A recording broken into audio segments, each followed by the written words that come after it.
एक मारवाड़ी था, उसको घूमने का बड़ा शौक था। अब वो घूमते घूमते एक ऐसे राज्य में चला गया जहां पर क्या था, हर 5 साल में राजा चुना जाता था, पर चुनाव का तरीका अनोखा था। एक हाथी आता, सूंड में माला लेकर, और सबके बीच घूमता था। जिसके गले में वो माला डाल देता वही राजा बनता था। अब क्या हुआ, हाथी आया माला लेकर, थोड़ी देर इधर उधर देखा और जाकर माला इस मारवाड़ी के गले में डाल दी।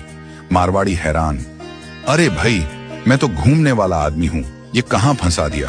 खैर, उसे राजा बना दिया गया, सिंहासन पर बिठाया गया। राजपुरोहित आया, तिलक करते हुए शर्तें सुनाने लगा। भैया, आपको 5 साल के लिए राजा बनाया जा रहा है, लेकिन 5 साल पूरे होते ही आपको यहां से सैकड़ों किलोमीटर दूर एक उफनती नदी के किनारे छोड़ दिया जाएगा। उस नदी में घड़ियाल हैं, मगरमच्छ हैं, जिनकी वजह से आप नदी पार नहीं कर सकते। अगर किसी तरह पार कर भी गए तो उसके बाद आएगा एक गहरा जंगल जिसमें हिंसक जानवर और खतरनाक राहें हैं। वहां आप जानो और आपकी किस्मत। अब तक जो भी राजा बना था उसे मालूम था कि 5 साल बाद मरना तय है, तो वह 5 साल बस ऐश करता था, भोग विलास, मजा, तामझाम। लेकिन यह मारवाड़ी अलग निकला। उसने सोचना शुरू किया, अब मुझे 5 साल बाद क्या करना है। राज्य की जो भी आमदनी आती थी उसमें से 51% जनता की भलाई में लगाने लगा, और बचे हुए 49% से उसने अपने आगे की प्लानिंग की।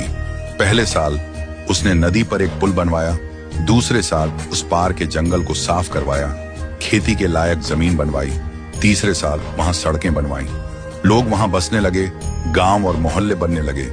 चौथे साल एक छोटा सा महल बनवाया जहां वह आगे जाकर रह सके।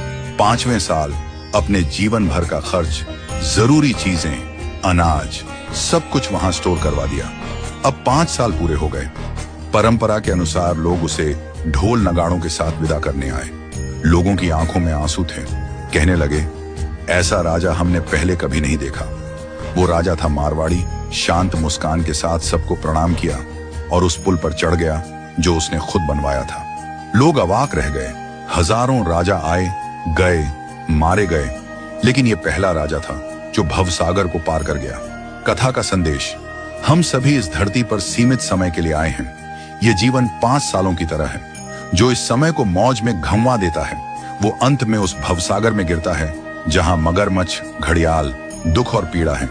लेकिन जो जीवन का उपयोग अच्छे कर्मों, जनसेवा और प्रार्थना में करता है वो इस जीवन से परे उस पार पहुंच जाता है। तो आज ही से भवसागर पार करने के लिए अपना पुल बनाना शुरू कीजिए, ताकि जब आपका कार्यकाल समाप्त हो तो आपको भी सीधे ठाकुर जी के पास बैकुंठ में वास मिले और आपके अच्छे कर्मों की वजह से आपको हमेशा के लिए याद रखा जाए।